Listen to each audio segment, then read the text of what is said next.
आपण बघत आहात एकेपी न्यूज मराठी, आपला आवाज आपली ताकद। सबस्क्राइब करा, शेअर करा, लाईक करा। AKP news Marathi.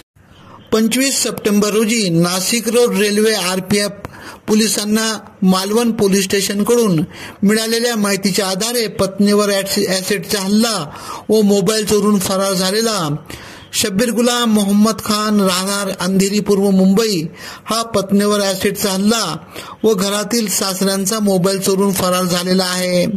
सदरचा आरोपी हा गोदान एक्सप्रेसमधून भुसावळकडे जात आहे। सदरची बातमी PSI अमोल एनारे यांना मिळाली। त्यांनी त्वरित आरपीएफचे वरिष्ठ पोलीस निरीक्षक हरपुल सिंग यांना सांगितली। त्या अनुषंगाने त्यांनी सापळा रचत त्यास नाशिक रोड रेल्वे स्थानकावरून गोदान एक्सप्रेसमधून जेरबंद केले। त्याची चौकशी केली असता त्याने पत्नीवर हल्ला व मोबाईल चोरीची कबुली दिली। त्याच्याकडून 1 लाख रुपयाचे विविध कंपनीचे मोबाईल हस्तगत करत गुन्हा नोंदविण्यात आला।